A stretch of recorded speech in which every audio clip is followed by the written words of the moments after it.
Mbaniriza mwe nabe kumide ku Cosfax 256 subscribinga likinga sharinga obengo osobola okutegezaako munno nti amazima gali eno nga ntandika njagala tusooke tusabire Even Lagu ono nga yagenda mu Turkey eyo asobola okulaba nga afuna obujjanjabi ng'alina ekirowoozo n'essuubi nti oba oli awo bajja mukyusa ensigo naye abasawo abakugu bagenza okumwekebeja nga kitegeezeddwa nti omubiri gwe tegukyasobola kuwanirira operation eyo ey'okukyusa ensigo era ne bamuwagaabuwa agende maaso n'okubanga afuna treatment ne eyo eya bulijjo oba kumira makerenda gabadamira nebyo byonna byabadde ng'akozesa naye eky'okumukyusa ensigo kyo kiganye bamugambye nti singa bakikaka ne bakikola awo olwo ku nsi ajja kuba amalako emyaka 2 gyokka abe ng'afuuse embuyaga ezikunsa oba embuyaga ezikaza engoye kale nno naye bwe bamugambye ekyo kwe kusalawo n'agamba kagendere ku treatment eyo gyabadde ng'afuna oba oli awo n'abasawo gye bagenda okuba nga bamuwa mu kaseera kano yeetaaga obuyambi bwa mitwalo 2 gyokka ejja dola era ng'akuba omulanga bannayuganda basobola okumuyamba mu kaseera kano asobole okulaba ng'avaayo ka vidiyo kano tukafunye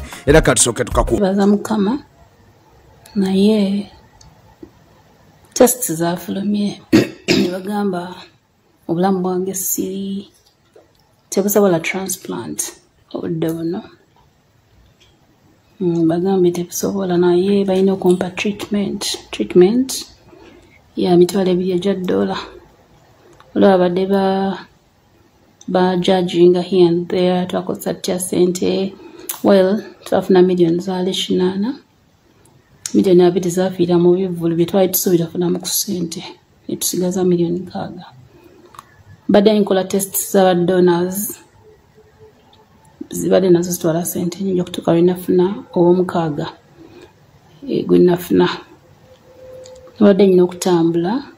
nasooka nenkola ku documents ezitambula ezaali zigenda India ate India ne bagiggala nenswitchinga to Turkey nenkola ku documents ezo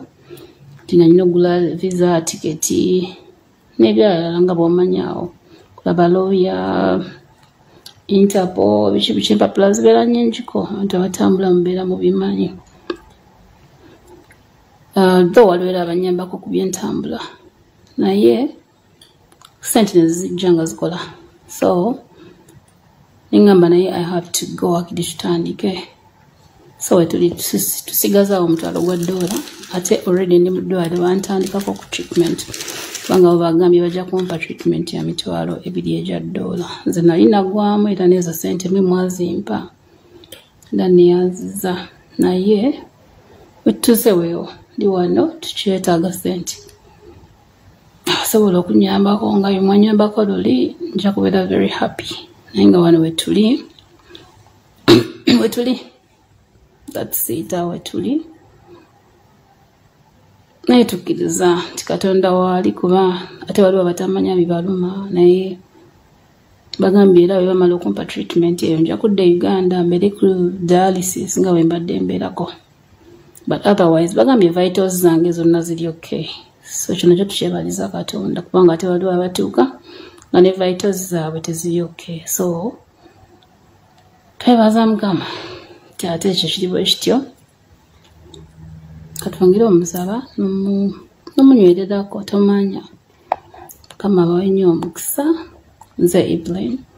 ya my number ekyali 0776424237 oba 0753424237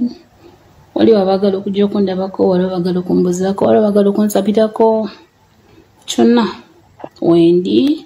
naye nga kyekyo kiriwo munange bwe tweyongerayo abasinga obungi bagamba nti bw'abanga president ow'eggwanga erya Ivory Coast gwe bayita Alassane yakkiriza munansi era nga yaliko president wa Ivory Coast gwe bayita Bagibo okomawo mu nsi eyo ne president Yoweri Kaguta Museveni yandibadde akkiriza ne bakomyawo omulambo gwa Idi Amin Dada. Idi Amin Dada yafanga ennaku z'omwezi 16 omwezi gwali gwa 8 23 kale n'emyaka Idi Amin Dada kwe yafiira emyaka 78 ne bamuziika Jeddah mu Saudi Arabia eyo omulambo gwe gye guli era teguddanga bano bwe balabye ekikolwa president wa Ivory Coast kye yakoze ng'ayaniriza eyaliko co-president mu kaseera ako Bagibo n'akomawo mu nsi eyo eya Ivory Coast. Balowooza tene president Yoweri Kaguta Museveni asobola okukomyawo omulambo gwa Amini oba oliawo ekitasoboka kubanga amaze ebbanga lya myaka 35 ku bukulembeze naye ekyo takirowoozangako. We twogerera kati eyaliko co-president w'eggwanga erya Ivory Coast gwe bayita Bagibo amaze okutwala ebiwandiiko eri ekkooti enkulu eya Ivory Coast okwawukana ne mukazi we gwabadde amaze naye ebbanga mu bufumbo. Bagibo alina emyaka 76, mukazi we gwe bayita Nadi Bamba ow'emyaka 47 asazeewo baawukane. Amulinamu abaana babiri naye kino agenza okukikola nga Bagibo yakakomawo mu nsi eno ya Ivory Coast. Yali yakwatibwa n'atwalibwa mu kkooti y'ensi yonna era nga ekyamutwazaayo kyekyokuba nti yalinyirira eddembe ly'obuntu bwe yagaana ebyava mu kalulu omwaka ogwa 2010 n'agamba nti nze sibikkiriza, era awo yaleetawo ekittabantu ekyafiiramu abantu 13 n'omusobyo. Awo nno kkooti y'ensi yonna yamutumya. President w'eggwanga lya Ivory Coast gwe bayita Alassane yamuwaayo nga teyeebuuzizza ku nsi yonna oba ku muntu yenna n'abanga atwalibwa okuvunaanibwa. Kkooti y'ensi yonna yakakasa ng'ono bw'atalina misango era ne bamwejjeereza. Oluvannyuma yavaayo n'abanga agenda mu nsi emanyiddwa nga ya Belgium gy'abadde awangaalira okumala ebbanga lya myaka 3 gye yavudde n'alyoka akomawo mu nsi eno eya Ivory Coast. We yatuukidde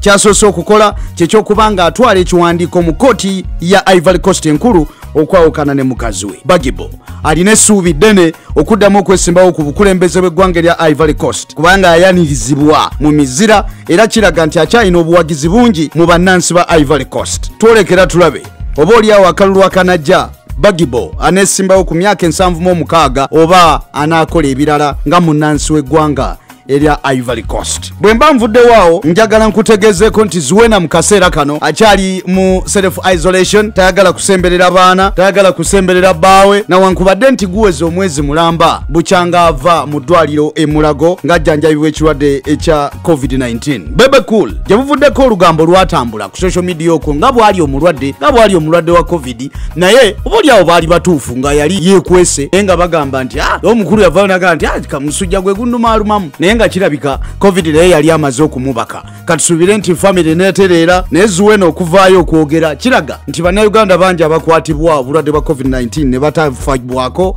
oba ne batamanya ngeri ki gye basobola kwejjanjabamu. Ng'eggwanga likyagendera dda maaso n'okutuubagira n'ekirwadde kino nga banoonya ne oxygen tebamulaba, bakyanoonya ngeri ki gye basindika ssente ku masimu g'abantu abali obubi. Byonna biri mu ggwanga muno Uganda. Katusabe enteekateeka zitambule bulungi. Nalabye minisita Ssaabaminisita Robina Nabbanja ng'agamba nti yabagenda kuyambako okubawejjere naye sinnamanya bagenda kuyita mu ngeri ky'okuzuula omuwejjere n'atali muwejjere. Bwe bamukwasiza woofiisi olunaku olwajjo nalabye Dr. Lwakana Lugunda nga mukwasa woofiisi neyewerererwa okulwanyisa abali b'enguzi. Kale katukutunuulire tulabe ekisanja kyo bwe kigenda okubeera. Ekigeze kisookedde ddala ky'ekyokuba nga ojja kutuusa obuyambi eri abantu be wasuubiza okuwa akasente ate naddala abo abali mu nju nga banoonya ekyokulya tebakirabamu mu Galogolo. Nze Kakos the microphone soldier bagazona ku lungi eno e Kakos Facts 256.